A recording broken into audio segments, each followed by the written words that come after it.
NASA ফকিন্নির পুত ছোট লোকের বাচ্চা এই সেই তো অনেক লোকজন নিয়ে সেরা পাম্পে এন্ট্রি নিচ্ছে স্লোগান ধরে লাইভটা আগে থেকে শুরু মানে লাইভে সরাসরি লাইভ চলতেছে এর ভিতরে আমাদের পাম্পে এন্ট্রি নিচ্ছে। তা আমরা যে জায়গায় বসে আড্ডা দিই যে এই জায়গাটায় পাম্পে এখানে এন্ট্রি নিচ্ছে নেওয়ার পরেই উনি পুরো ফিল্মি স্টাইলে মানে এমন হচ্ছে খলনায়কের মতো বাইক থেকে নেমে সেরে আমার টিম মেম্বার আমিনকে থাপা দিয়ে ধরছে ধরে সেরে বলতেছে আজকে আসছি এখানে তোর জায়গা নিতে আসছি তোর জায়গা তুই জায়গা দিবি। তাহলে আপনারা বলেন তার উদ্দেশ্যটা কি আসলে মানবিক কাজে ছিল নাকি পূর্ব পরিকল্পিত ভাবে মানে সাজানো একটা করতে আসছে যে নাসাবাই টিম সহ নাসাবাইকে আজকে মানে ধুলিসাৎ করে দিব তার ইজ্জত মানে নষ্ট করে দিব তার মানহানি করব। আজকে আমরা শেরপুর জেলার নালিতাবাড়ি উপজেলাতে অবস্থান করছি। মূলত এখানে একটি বিকেলে অপ্রীতিকর ঘটনা ঘটে গিয়েছে। আপনারা সবাই অনলাইনের মাধ্যমে দেখতে পেয়েছেন। ধর্ষক বিল্লাল যিনি আছেন তিনি লাইভে এসে একটি হামলা করেছে নাসা বিনোদন ভাইয়ের উপরে। তার যে গাড়ি বহর আছে, বিল্লালের গাড়ি বহর আছে, সেই গাড়ি বহরে করে আমরা আসলে নাসা ভাইয়ের কাছ থেকে জানবো যে আসলে কি কারণে তার উপরে এই হামলাটা হলো। আপনি যদি একটু বলতেন যে আপনার উপরে কেন এই হামলাটা হলো।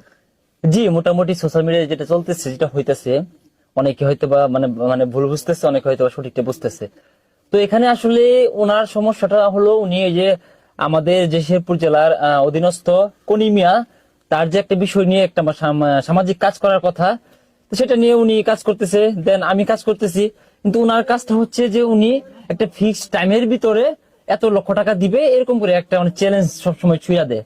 আমি তাকে বলছিলাম আর আগে যে এইভাবে আমরা ফিক্সড টাইম কেন, আমাদের 1 মাসে তো লাগতে পারে, আমরা 1 মাসে কালেক্ট করে দিব, আমাদের ধারা যতটুকু সম্ভব ওইভাবে করে দিব।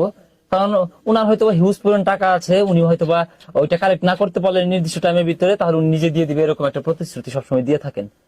তো আমি বারবার বলছি যে তোমার এই সামর্থ্য আছে কিন্তু আমার না, এমন বড় একটা টিম চালায়। হ্যাঁ, সেটা নিয়ে উনি কাজ করতেছে। দেন অনেক কন্টেন্ট ক্রিয়েটর আসছে তার সাথে, অনেকগুলো প্রায় উনি 20টা মোটরসাইকেলে মিনিমাম 35 থেকে 40 জন লোক ছিল। তো হুট করে আমি নামাজের পরে আর কি দেখলাম একটা লাইভ, আমাকে অখাদ্য ভাষায় গালাগালি করতেছে যে নাসা ফকিন্নির পুত ছোট লোকের বাচ্চা এই সেই, তুই তোর শোরুম বেচে দিবি, আমি জমিন বেচে দিব। তো আমি আসলে কখনো এরকম প্রতিশ্রুতি দেই নাই যে আমি আমার শোরুম বিক্রি করে কনিমিয়ার জন্য সাহায্য করব, মানবিক কাজ করব, এটা বলি না। আমি বলছি যে আমার দ্বারা যতটুকু হবে, আমার একটা কথায় যদি 100 টাকার হোক, 5000 টাকার হোক, 20,000 টাকার হোক, যদি হেল্প পাই তাহলে আমি এটাই করব। শুধু কনিমিয়া না, আমার একটা মুখের কথায় যদি বাংলাদেশের কিংবা আমাদের জেলার কেউ একটু উপকার হয় তা আমি সেখানে কথা বলবো।